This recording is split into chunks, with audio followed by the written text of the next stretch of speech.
नमस्कार मित्रों, मैं अविनाश रंजन गुप्ता आपका अपने चैनल पर हार्दिक अभिनंदन करता हूं। आज हम इस वीडियो में दी गई स्थिति या घटना के आधार पर लेखन क्या होता है, ये कैसे लिखा जाता है, इसकी लेखन शैली कैसी होनी चाहिए, इसके लेखन में किन किन बिंदुओं को ध्यान में रखना चाहिए, इन सभी पर विस्तार से चर्चा करने जा रहे हैं। आप इस वीडियो को अंत तक जरूर देखें। आप आ गए हैं मेरे कंप्यूटर की स्क्रीन पर और यहाँ हम लोग विस्तार से अध्ययन करने वाले हैं रचनात्मक लेखन दी गई स्थिति के आधार पर या दी गई घटना के आधार पर। इन दो तरीकों से हम रचनात्मक लेखन लिखना सीखेंगे। बढ़ते हैं आगे। सबसे पहले हम लोगों को ये जान लेना जरूरी है कि दी गई स्थिति घटना के आधार पर लेखन क्या होता है। देखिए, इसमें आपको या तो लेखन हेतु कुछ स्थिति दी जाएगी, जैसे प्रातःकाल, उद्यान, उद्यान अर्थात उपवन, पार्क, कसरत और व्यायाम करते लोग, पीपल वृक्ष के नीचे आप। ये है स्थिति। इस स्थिति के आधार पर आपको अपनी रचनात्मकता से इस लेख को पूरा करना है। अथवा किसी घटना, जैसे सड़क दुर्घटना में चोटिल हुआ व्यक्ति, दी गई स्थिति घटना के आधार पर अब अपनी सृजनात्मकता से आपको एक रचनात्मक लेख लिखना है। अर्थात यहाँ जैसे आप देख रहे हैं, सड़क दुर्घटना में चोटिल हुआ व्यक्ति अर्थात एक व्यक्ति रोड एक्सीडेंट में घायल हो गया है, जख्मी हो गया है, ये स्थिति दी गई है आपको। और अब आप अपनी सृजनात्मकता, रचनात्मकता और कल्पना शक्ति का सहारा लेते हुए रचनात्मक लेख लिखेंगे। कहीं कहीं सवाल उठता है कि क्या ये रचनात्मक लेख दृश्य लेखन की तरह ही होता है या दृश्य लेखन क्या होता है। तो देखिए, अगर आप दृश्य लेखन के बारे में जानना चाहते हैं, जिसे अंग्रेजी में सीन राइटिंग कहते हैं, फिल्मों में हम लोग अधिकतर देखते हैं कि सीन होता है। अगर हम लोग सीन राइटिंग के बारे में जानना चाहते हैं तो आप ये वाला वीडियो को जरूर देखिएगा। इस वीडियो का लिंक मैं डिस्क्रिप्शन में दे दूंगा।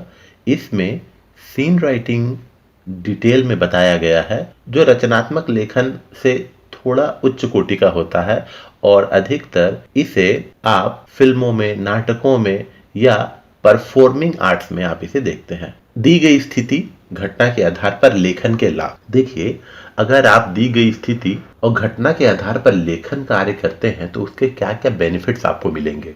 अनुभूति अर्थात एक्सपीरियंस, संवेदनशीलता, संवेदनशीलता अर्थात आप में संवेगों का, आप में इमोशंस का डेवलपमेंट होगा। कल्पना शक्ति का विकास होगा अर्थात इमेजिनेशन पावर का डेवलपमेंट होगा।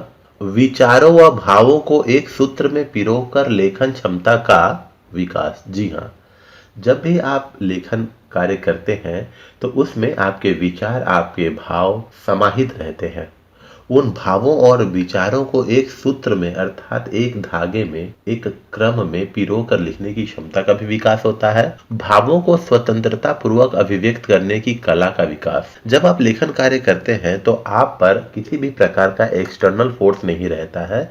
आप अपने भावों को, आप अपने विचारों को स्वतंत्रता पूर्वक, इंडिपेंडेंटली आप एक्सप्रेस कर सकते हैं। जब आप दी गई स्थिति या घटना के आधार पर लेखन कार्य करेंगे तो उसमें बहुत सारे विचारणीय बातें होती हैं।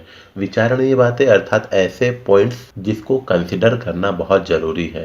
परीक्षाओं के दौरान लेखन की शब्द सीमा 150 से 200 के बीच ही होनी चाहिए। यह लेखन वर्तमान काल में होना चाहिए अर्थात प्रेजेंट टेंस में ही लिखिए। आप घटना या स्थिति में निहित भाव को अच्छे से समझ कर लिखें। आपको जब कोई स्थिति दी जाती है या कोई घटना दी जाती है तो आप उसे पहले अच्छे से समझिए, अपने दिमाग में विजुअलाइज करके देखिए कि उसके कौन कौन से डायमेंशंस बन सकते हैं, कौन कौन से रूपों के आधार पर आप वो लेखन कार्य उच्च कोटि का बना सकते हैं।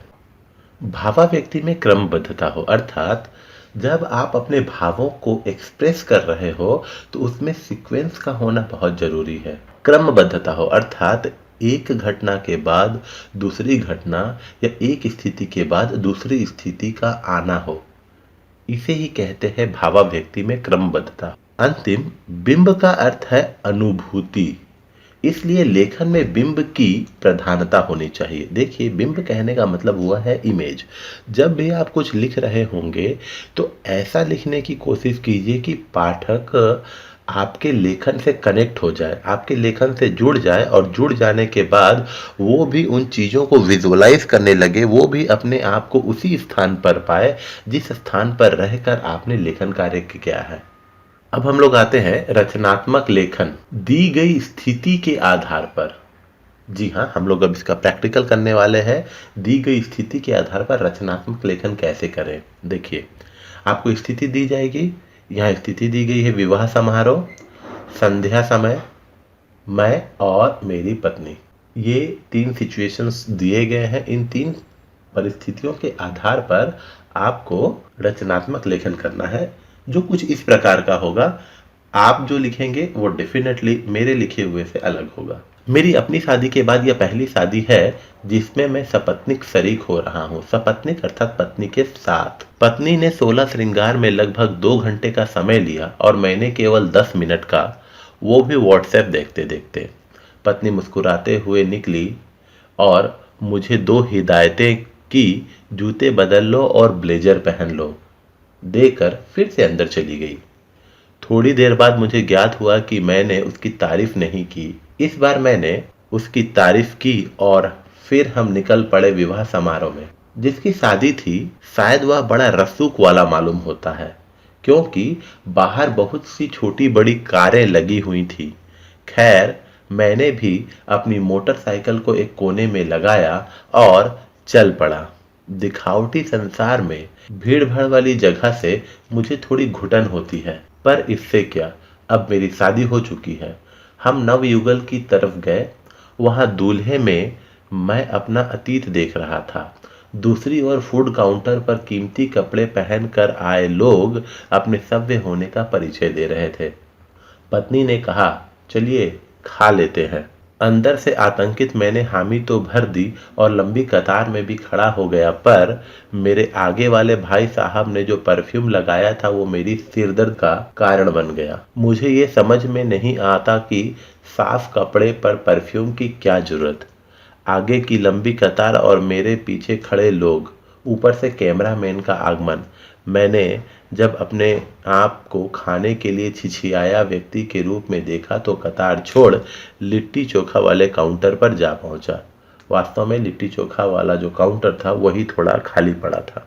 तो ये था रचनात्मक लेखन दी गई स्थिति के आधार पर।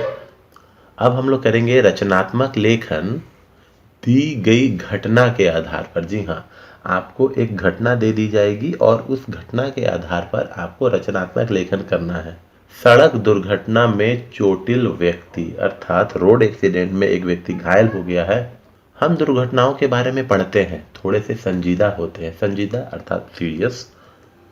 फिर कोई फनी वीडियो देखकर भूल जाते हैं, पर जब घटना आंखों के सामने घटित होती है तो वो हमेशा हमेशा के लिए दिमाग में बैठ जाती है। आज सुबह जब मैं स्कूल के लिए निकला तो गांधी चौक में एक बाइक आरोही को एक कार चालक ने ठोकर मार दी थी। बाइक आरोही बेहोश सड़क पर गिरा पड़ा था और उसके सिर से खून की धारा बह रही थी। कुछ लोग उसमें अपना स्वार्थ साधने आ पहुंचे। कुछ ने वीडियो बनाना शुरू कर दिया। कुछ अपनी गाड़ी की गति कम करके इस दृश्य को देखते और टिप्पणी करके चले जाते। टिप्पणी अर्थात कमेंट्स करके चले जाते। खैर, ये लोगों की आदत है। मैंने उस आदमी को उठाने की कोशिश की, उसके मोबाइल को देखा, उसकी जेबें टटोली और पाया कि वह व्यक्ति रमेश पात्र है और जेनपेक्ट कंपनी का कर्मचारी है। उसके बहते खून को देखकर मुझे उल्टी हो गई और सारा छोला भटूरा परिवर्तित रूप में बाहर आ गया।